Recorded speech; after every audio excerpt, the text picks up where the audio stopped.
What's going on, guys? Welcome back to the Control Room. I'm your host, Esrael Johannes. Now let's break down the roles that are in a control room at Bally Sports. The head honcho is a producer. They tend to create a rundown that will structure the show a certain way, so everyone is going to follow the components of that show. In order for it to flow, at least for the crew, next to the producer is a director. So that director is in charge of giving commands for moving to the next piece of the puzzle for the show. They will coordinate how we as a crew are going to move to the next thing and on to the next, and so on and so forth. Next to them is a technical director who operates a switcher, and that technical director is in charge of making sure that you as the audience sees the right thing. So they are the ones who cut from camera to camera to camera to video package to graphic at the direction of the director. Then for the graphics associate producer, which is my job, I'm in charge of getting the stats that we then use on air. And I'm also in charge of building graphics as an operator and making sure that it is shown in a digestible format so that it's not overwhelming to the audience. So that tends to be a combined role, 2 in 1, but there are plenty of times when a graphics AP will have a graphics operator next to them. And so for us at Bally Sports, we use a Viz, so the operator will be known as a Viz op or a Viz operator.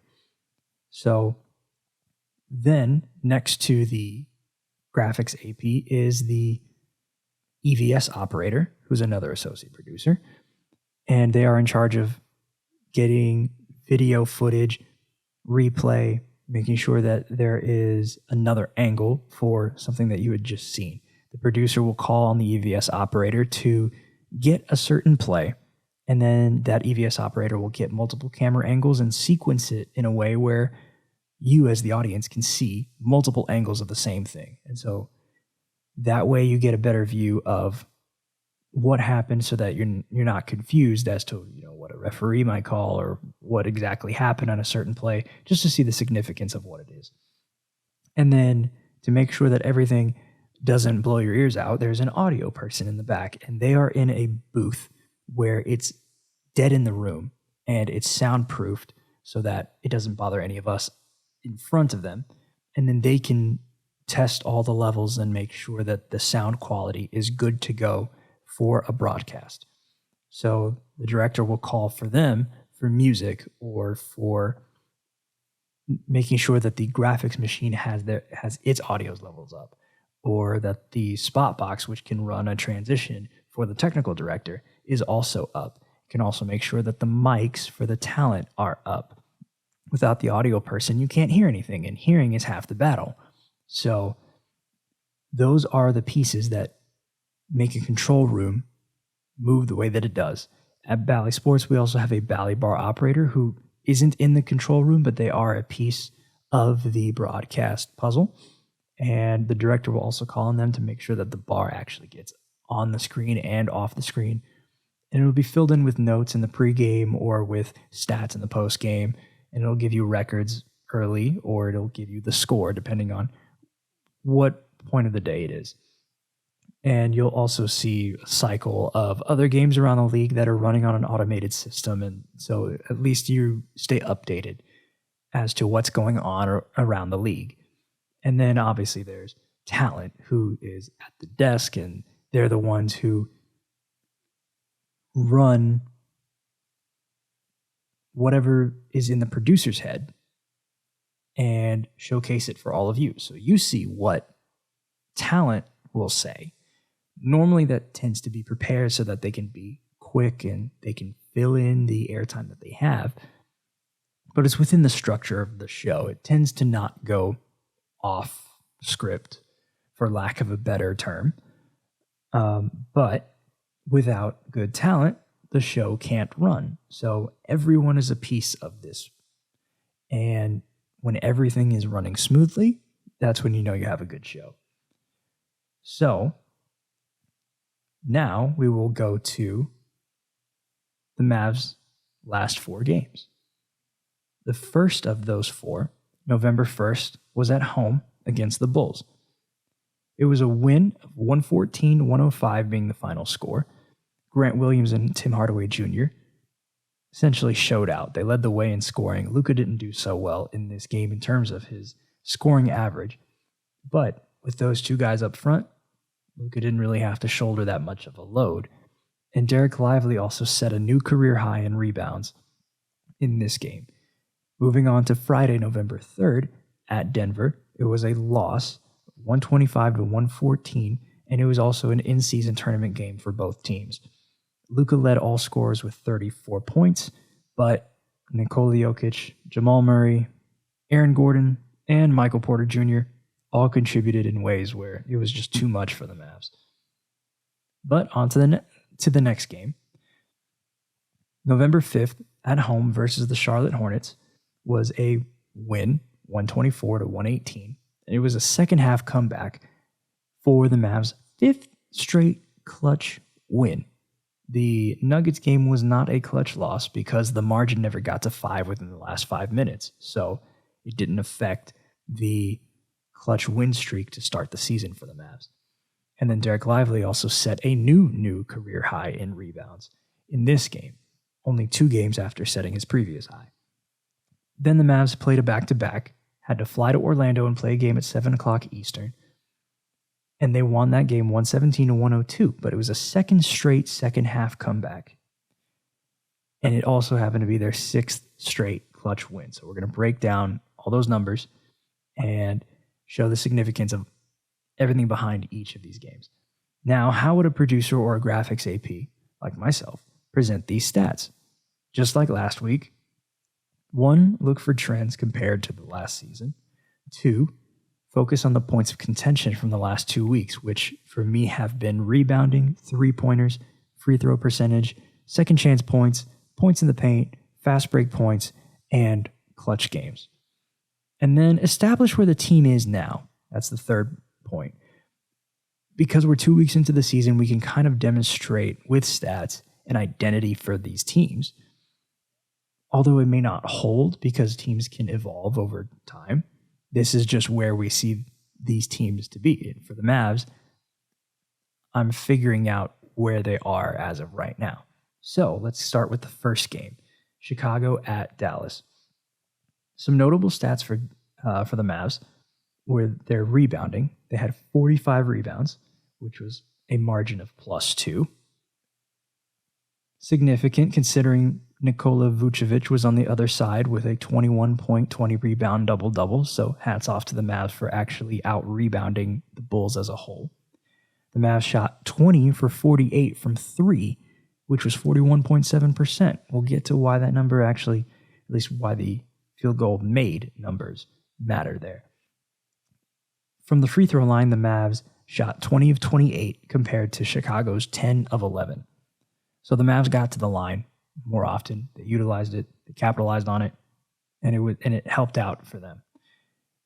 The Mavs also had production from their bench with 44 points, which was 8 more than Chicago's. And then they had 24 second chance points, which is outrageous because you have to rebound just to get second chance points, and that's on the offensive side of the ball. It was 13 more than Chicago's 11. It was the first time, at least for this game, it was the first time in franchise history that the Mavs had 4 clutch wins in their first 4 games overall to start a season. And it was the second game this season with, here we go, 23s made. They had 10 such games last year. It's game 4, and they already have 2. The Mavs are on fire from 3, and they know it. But let's look at some problems that the Mavs faced in this game. They were outscored in the paint 54-24. That can be due to scheme and due to Vucevic being such a big presence inside.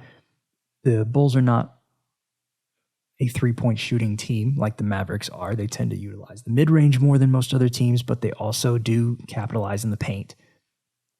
So the Mavs, because they allowed the third most paint points this season, at least for them, scoring 24 in the paint sounds very, very small. It is a bit too little in terms of what their average is, but they shot so well from outside that it kind of balanced out for them.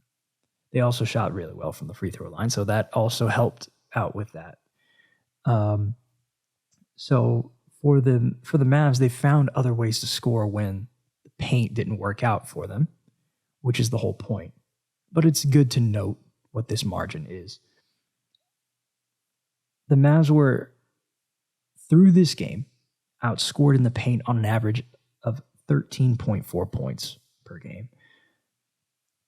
So if this trend holds, then the Mavs will need to make sure that they utilize other options for scoring.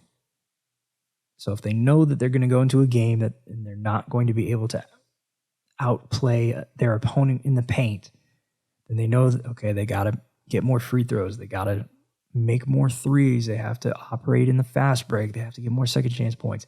This is a good measuring stick to know where they are. But let's get to a good thing. In the fourth quarter, the Mavs rebounding led to 9 second chance points on 2 for 4 field goals. Mathematically, that doesn't sound like it makes sense, but I'll break it down. The Mavs made 2 threes, and one of them was an and one for Tim Hardaway Jr., who then converted his free throw. And then there were 2 more free throws on top of that from a second chance opportunity. So 2 threes and 3 free throws. 6 plus 3 is 9. That's where those points come from. And yes, free throws, or at least fouls that are drawn in those opportunities, are going to, if they're converted, they're going to count as points in those specific categories, such as second chance points. And those offensive rebounds had to come from somewhere. All 5 of them came from Derek Lively and Grant Williams, our bigger men, our 4 and 5 in our lineup, in the Mavs lineup. So it's significant having those new additions there. And they helped facilitate the way that the Mavs were able to hold this lead, or at least keep Chicago at arm's length and maintain a lead and eventually win in clutch time. Now, let's say the firepower kind of kicks up a bit on the opposing side. What do you do then? Well, the Mavs couldn't really figure it out. So let's talk about that Nuggets game. It was an in-season tournament game, and the Mavs had to travel to Denver without their head coach, Jason Kidd, who was out with a non-COVID illness. So Sean Sweeney stepped in as acting head coach, as he does whenever Jason Kidd is not available. Some notable stats for Dallas in this game. They shot 17 of 42 from 3, which was 40.5%, which is really good. They shot 15 of 17 from the free throw line, 88.2%. Excellent for an NBA team. They had a season-low bench points at 34 and still outscored Denver's by 10. They also had a season-high points off turnovers with 25, which was plus 4 from Denver. So why'd they lose? Well, it's probably the rebounding. The Mavs had 34 rebounds and were out-rebounded by 17, including having only 10 offensive rebounds and being out-rebounded 19-10 on the offensive glass. The Mavs were also outscored in the paint 68-40. The 68 points in the paint that Denver scored on Dallas was the most that Dallas had allowed all season. And then in the second chance, the Mavs had only 8, while Denver had 20. And on the fast break, Dallas had 9, while Denver had 21. So marginally, there just wasn't enough that the Mavs could overcome. Or at least there was just too much for them to overcome, I should say. However, in the first quarter, this is where the biggest disparity was. They were outscored 40-24, the Mavs were, because the Nuggets shot 6 of 7 from 3, despite the Mavs shooting 4 of 11. 4 of 11 is good when the other team is not shooting 6 for 7, but that's what Denver did. Then at the free throw line, the Nuggets also shot 6 for 7. The Mavs only 2 for 2. Again, 2 for 2 is a good percentage, but it doesn't put a dent when Denver has 6 of 7. And then in the paint, they were outscored 16-10 in the first quarter. In the second chance, 4-0. In the fast break, 9-4. And in points off turnovers, 11-7. So every miscellaneous category, they were just outscored. And then they were down by 16 at the end of the first quarter. It was just too much for them to overcome, even with that big run that they started having late in the third going into the fourth quarter. But it's something that the Mavs can look at and improve and say, okay, this is what we can target next time so that it doesn't become much of an issue the next time around. And also, it just happened to be a bad matchup for the Mavs big men, because when you're guarding Nikola Jokic, for Derek Lively, that means he has to be up at the top of the key, which means he's away from the basket. When you're away from the basket, you can't rebound. And when you can't rebound, you can't run the fast break. You can't get second chance opportunities. You can't do the normal things that you expect to do when you're able to out-rebound your opponents. So it was a bit of a mismatch and an adjustment that Derek Lively will have to make. Obviously, he's going to get better, but it's very hard when the guy you're guarding is a 2-time MVP and the reigning finals MVP. And then there were times when the Mavs played a bit more of a smaller lineup, and Grant Williams was the guy guarding Nikola Jokic. There's already too much of a height difference there, and Jokic was able to get his shot up with ease. Now, Grant Williams is able to play very tight defense, but he's just not tall enough to cover Jokic throughout that much of a game. So there will have to be some adjustment for the next time the Mavs play the Nuggets. However, it's on to the next game. So let's talk about the Mavs' home game against the Hornets. What stood out was that from 2, not from 3, but from 2, the Mavs shot 29 for 49, which was 59.2%. On average, they shot close to about 57% last year from 2. And so when you start to get above that, if you're not shooting well from 3, then you can utilize the 2, especially when you're shooting close to 60%, if not more. And that will lead you to keep yourself in the game. In the first half, the Mavs shot only 10 of 21, so not that great from 2, with 18 paint points. But in the second half, they turned it around, shooting 19 of 28 with 32 paint points. Now, if you're shooting 18 points in the paint in the first half, you're on pace for only 36. And that's still too low for presence in the paint. But the fact that they kicked it up a notch with 32, imagine if they did that the whole game, the Mavs would have 64. So that adjustment was what was necessary for the Mavs to come back and get this win over Charlotte. And not to mention, Charlotte was also pretty effective in the paint. The Mavs' first half paint margin was minus 24 in the first half, but in the second half it was plus 2. So that adjustment, again, was necessary for the Mavs to take out what was their Achilles heel in the first half. On the rebounding side, the Mavs out-rebounded Charlotte by 4 with 47 rebounds. They had 31 assists, plus 1, and then they shot 24 of 32 from the free throw line compared to Charlotte's 12 of 21. So they also got to the line more often. That tends to happen when you have Luka Doncic on your team. But when you can be more effective at the stripe, it's free points, right? It's called free throws for a reason. The Mavs also had a season-high bench points with 50, which was 28 more than Charlotte. And the Mavs had 18 second chance points, 4 more than Charlotte. 14 points off turnovers, 4 more than Charlotte. And just for giggles, the Mavs had 6 blocks, which was also 4 more than Charlotte. So good on them for having a good all-around presence throughout the game as a whole, but really taking control in the second half. It was the first game this season where the Mavs had 7 double-digit scores.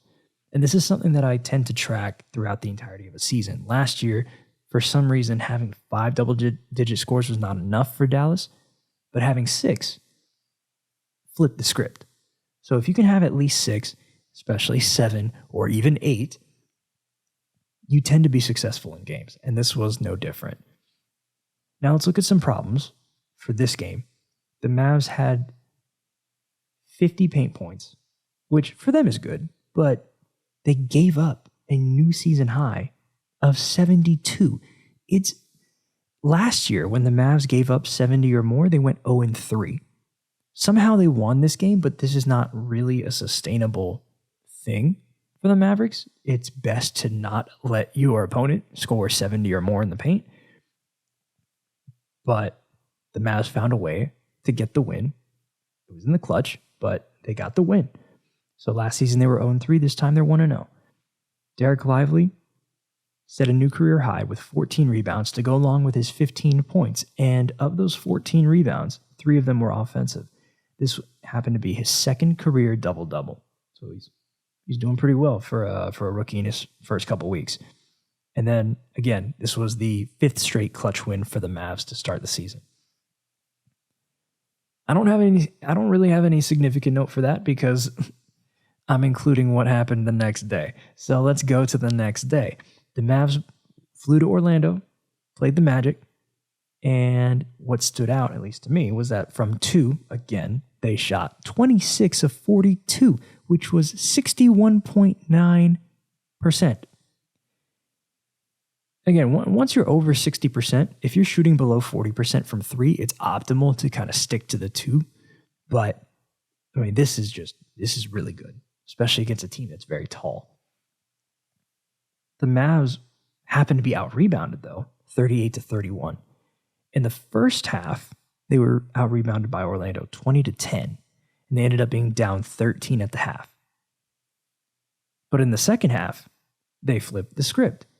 Out-rebounded Orlando 21-18, ended up winning by 15. You know, when you say the same things over and over, that's not what makes it true. But the numbers don't lie. So this is true. You rebound, it can lead to winning games. From the free throw line, the Mavs shot 20 of 28 in this game, compared to 14 of 18 for Orlando. So another disparity at the free throw line. The Mavs have found ways to get fouls drawn, and Luka tends to be a big portion of that. On the fast break, the Mavs had an advantage, 18-9, and then Tim Hardaway Jr. had 21 points. It was his third 20-point game this season, and his 6th game in double figures. He scored only 9 points November 3rd at Denver, but he also shot a season-low 8 field goal attempts. So when Tim Hardaway Jr. is cooking, when he becomes Himmy Hardaway, the Mavs, as long as they have their other scoring options good to go, they're almost unstoppable. You have Luka, you have Kai, you have Hardaway, you have Grant Williams, you have Jaden Hardy, you have Derek Lively. You have so many options, and I didn't get to all of them. Seth Curry as another guy off the bench. There's so many more offensive weapons that the Mavs can utilize. And they have a bit more of a defensive presence. And so that's what makes this team a bit more exciting than coming into last year. Now, it's not all roses for the Mavs. Let's look at some problems for this game. The Mavs were outscored in the paint. They had scored 38 points, and it was a -14 margin. However, on the turnover side, they only had 15 turnovers, which is still more than their average, but Orlando had 21. And in the points off turnovers battle, here's where it kind of gets interesting. The Mavs had 21, but so did the Magic. So the Magic were able to score 21 points off of Dallas's 15 turnovers, while the Mavs scored only 21 points off of Orlando's 21 turnovers. I'll get into the math in that in just a second, but I do want to note that the Mavs had 9 steals. It's a lot of steals, which was more than Orlando's 6. Now let's get back to why that points off turnovers number actually matters. When you force a turnover, the worst or the best case scenario for the team that gave up the turnover is that their opponent didn't score. And the more that happens, the less that becomes of a marginal issue. But if the opposing team can take advantage and capitalize on those turnovers, that margin, if they have the lead, widens. And if they're behind, like the Mavs were, then let's say Orlando is in the lead. Orlando's lead gets cut significantly in a short amount of time. So I went to look at what it would take, at least for a team that has the expectations of the playoffs. Since 2018, 2019, which was actually as far back as Sport Radar would let me go, because opponent points off turnovers is not, it wasn't a trackable stat before 2018, apparently. But it works out because that was Luka's rookie season. Every NBA playoff team has scored more than 1 point per opponent turnover, which means that you need to be able to score more than 21 points off 21 turnovers. Dallas's average this season is 1.04. So it's above 1, but it's not that much above 1. For the Mavs, they're going to need to, this is a one-off, but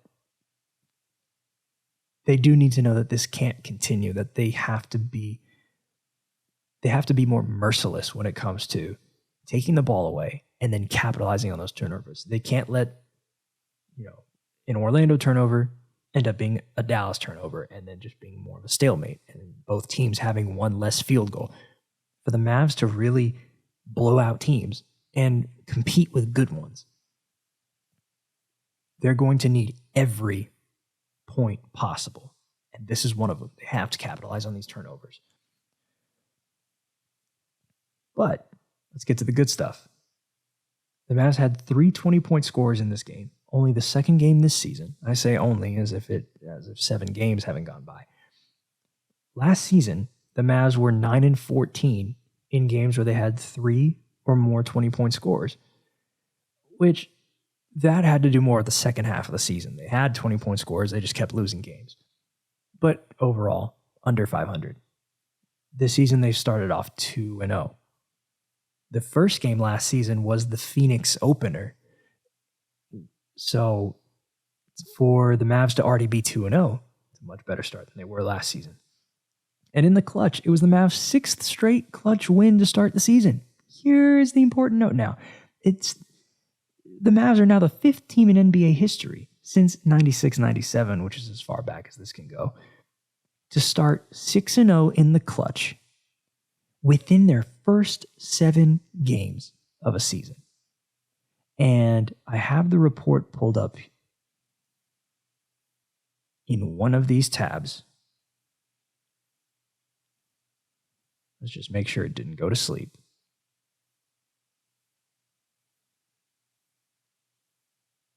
But based off of what I remember from that report, the most recent team to do it was the New Orleans Hornets from 2010, 2011.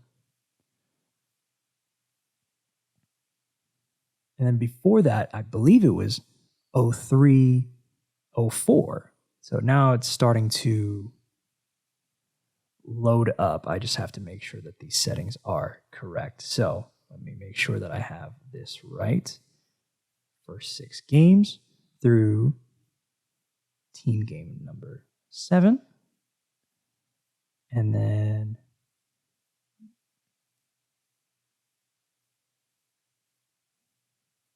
sometimes Sport Radar likes to do this where I just have to play with these numbers, even though I had it set up already.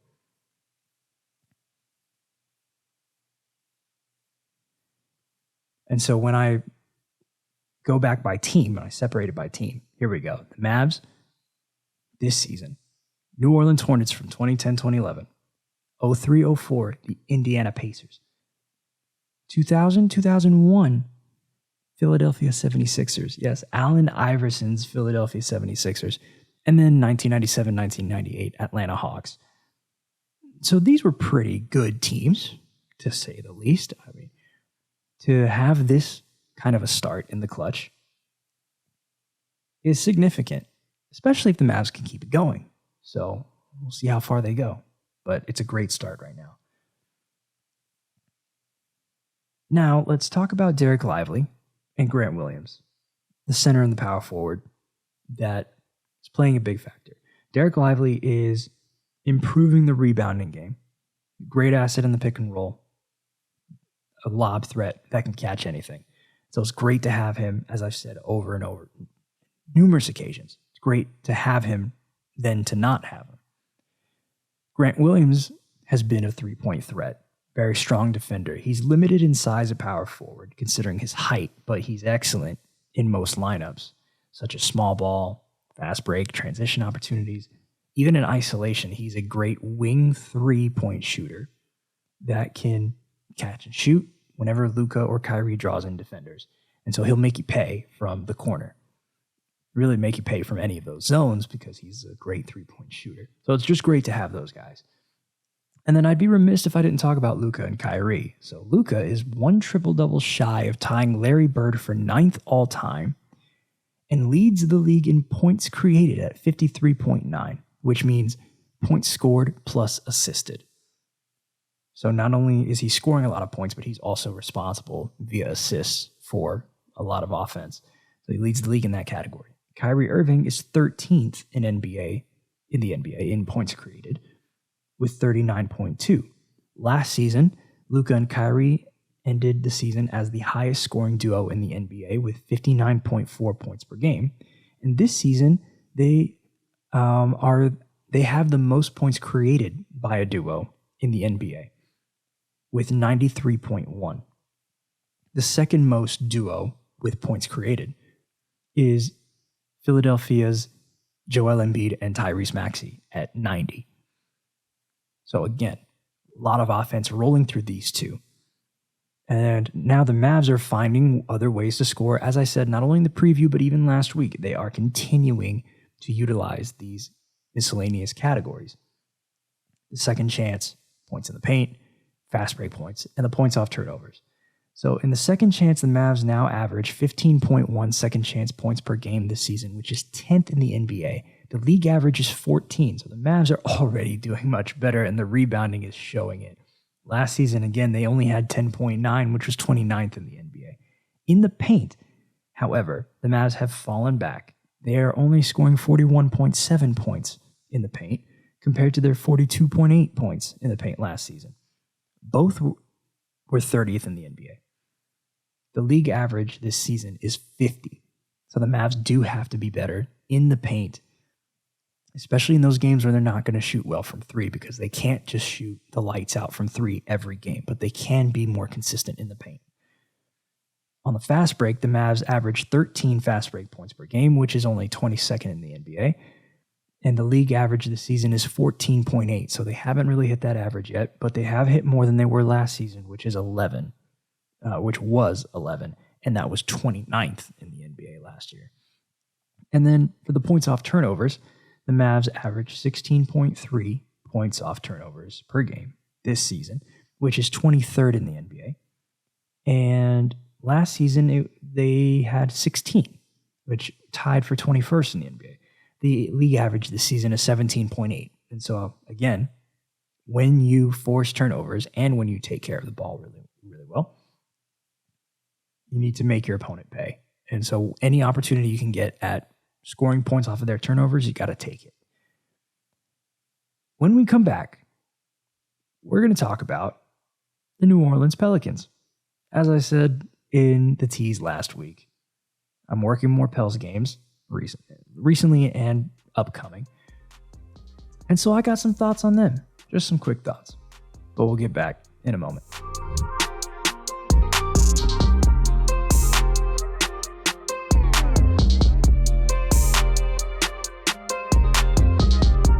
All right, let's get into the Pels right now.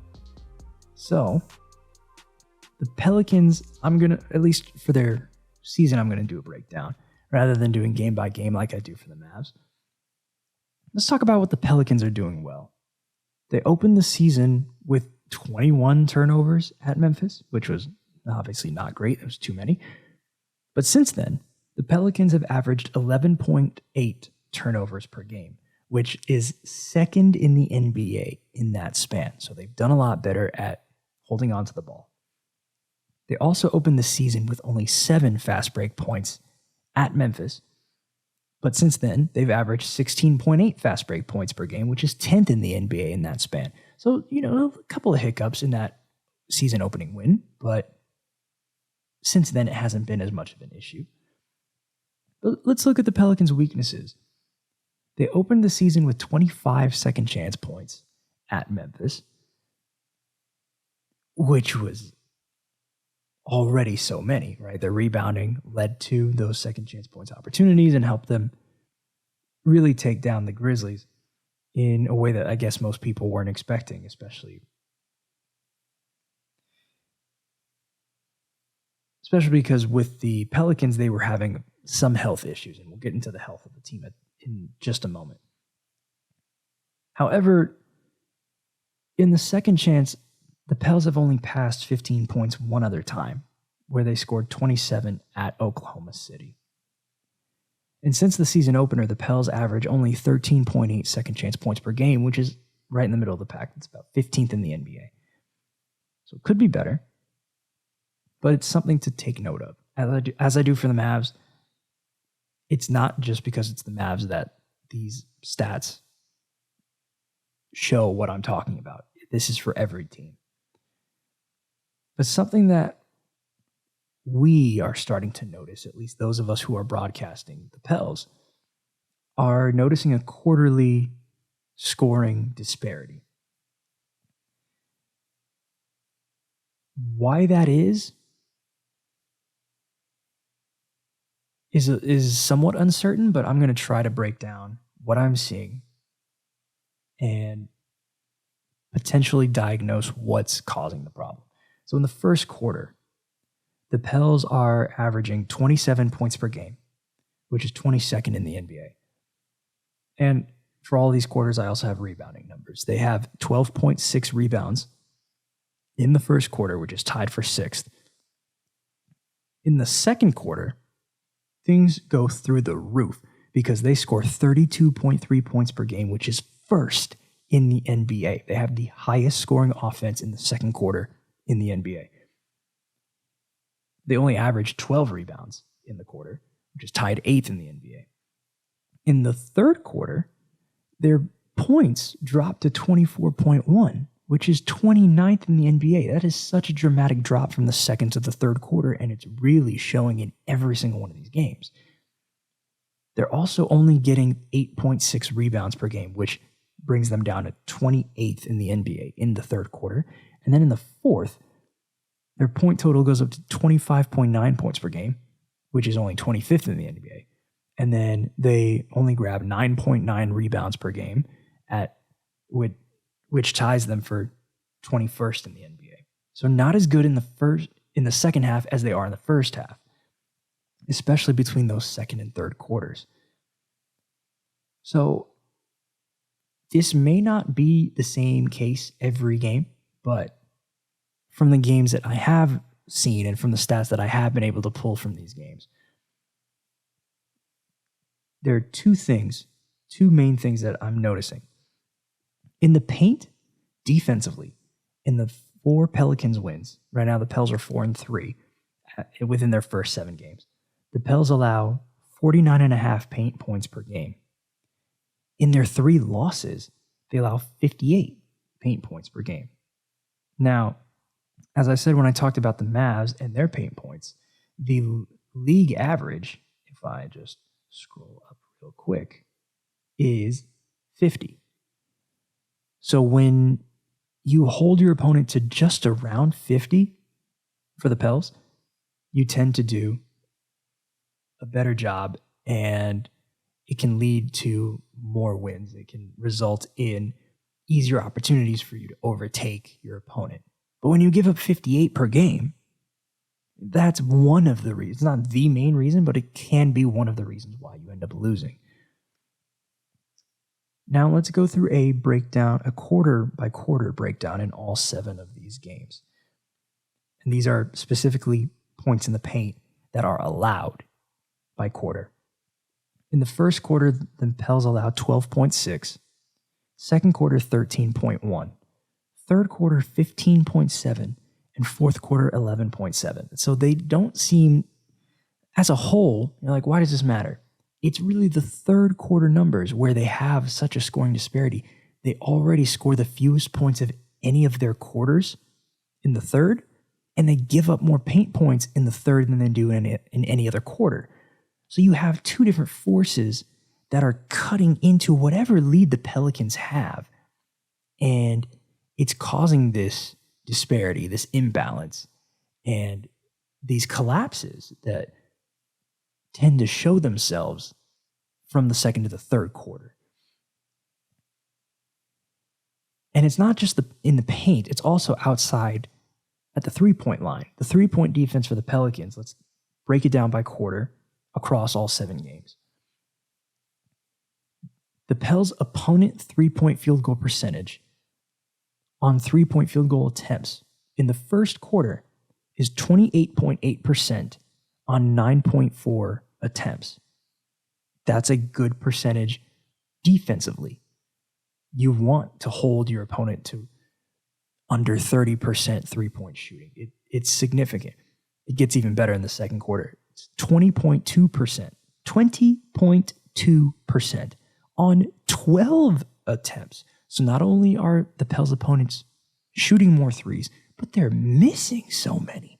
And that is contributing to the margins that the Pelicans are able to have in the second quarter, as well as the big leads that they can end up having. Now, where it starts to dissipate is in the third quarter, where the Pels give up 35% on 8.6 attempts. So any team that gets hot in the third quarter, like the Golden State Warriors, can overtake the Pelicans in the blink of an eye, simply because the Pels are giving up more from three in the third quarter. They're giving up more in the paint in the third quarter, and they're not scoring enough in the third quarter. All of those factors can lead to such a swing in the game. And in the span of 12 minutes, suddenly you're like, what happened to the lead? And then in the fourth quarter, Pels opponents shoot 41.3% from three on 9 attempts. So it gets even worse from outside, which means that the Pels really need to clean up their second half defense from outside and their third quarter defense in the paint. Fix those issues. Stay consistent with your second quarter scoring throughout the entirety of the game, and you become a different team. At this point in everyone's careers, at least on that roster, they're no longer young guns, young rookies. I mean, they have Jordan Hawkins now, which has proven to be, he's already had a 30-point game this season, one of 6 New Orleans players ever with a 30-point game. Or at least New Orleans rookies with a 30-point game, I should say. But most of the players on that team, Zion Williamson, Brandon Ingram, Jonas Valanciunas, guys like them, they've been around this league. They've been in this league long enough to know that this is not sustainable and it doesn't meet their expectations. They know where they want to go. They know how they need to get there. It's just a matter of execution. Whether or not they execute is on them. So these are the moments where if I pinpoint it, it might be easier to discover and easier to clean up. It's not like I'm directly telling them this is how you fix it. They have coaches for that. They have a coaching staff for that. But it's something that I'm noticing, something that us and the broadcast are noticing, and it's something that we can talk about. So let's hope that, at least for the Pels, that they improve on that front. But health is also playing a big picture here. Recently, CJ McCollum was diagnosed with a right collapsed lung. This is his second collapsed lung. He had a more severely collapsed lung while he was with Portland, and so that recovery process was a lot longer. But as Jen Hale reported on Pelicans Live in the pregame, when we first talked about it, the collapse is a lot smaller. I'm paraphrasing what she said, but What she did mention is that it's not going to take as long for CJ. It'll probably not take CJ as long to come back from this injury as it did for him the last time. However, a collapsed lung I don't ever want to go through that. So CJ, I hope you're doing well, and I hope you get better soon. There are 3 other notable players for the Pels who have made an impact on this team in the last couple of years. Jose Alvarado, Grand Theft Alvarado, out with an ankle injury still. Najee Marshall has a bone bruise, contusion in his knee, and Trey Murphy III had a torn meniscus, and so he's coming back from that. So those guys are unavailable right now. So when you add CJ McCollum to that injury list, the Pelicans, they still have superstars on their team. They have a superstar on their team. They have great players on their team. They can still win games. So with everything that's thrown at them, they're like, okay, we know what we have against us. We know what we have for us. It's just about execution. You know what you need to fix. You know how to get better. And then when everyone comes back and everyone's healthy, this team can make a run. I think if this team is healthy, they can be either the first or second spot in the West. However, they just have to execute. They really have to execute. Now, in the short term, quick fixes for the Pelicans, their second half scoring and rebounding. Both will lead to second chance scoring opportunities. It will help them it'll help them extend their lead or cut into leads that they are trailing. And then obviously, as I said recently, the paint defense and the 3-point defense. Shore up all of that, and you'll see much more success than the 4-3 record will say.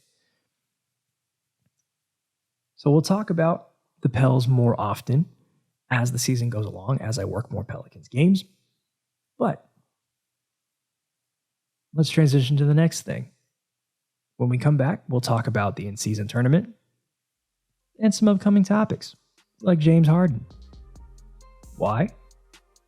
The Mavs play him on Friday.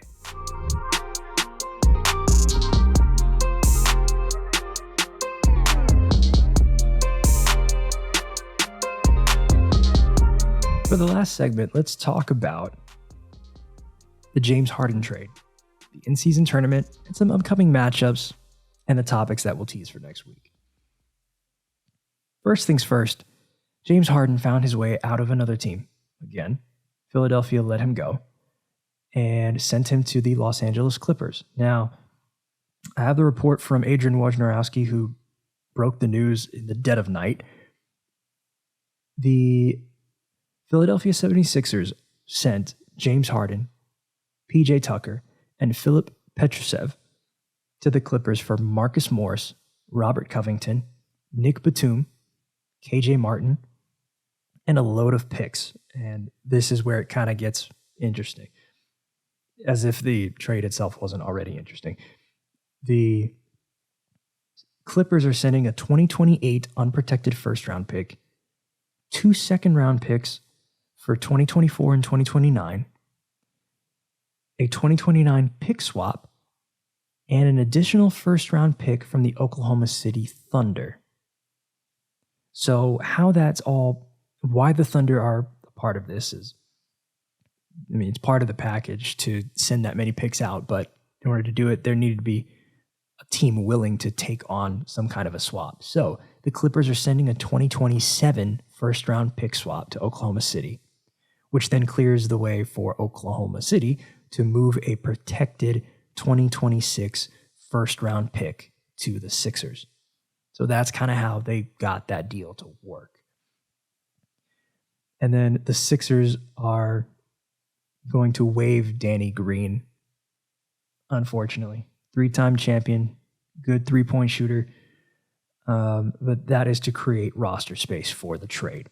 So there's a lot happening there. James Harden has only played in 1 game as of this recording with the LA Clippers, and the Sixers are looking to move on from yet another big high-profile trade, especially with the emergence of Tyrese Maxey. But what this means for the Mavs is that they now have to play James Harden more than twice. And the first time that they meet him is going to be an in-season tournament game. So let's break this down.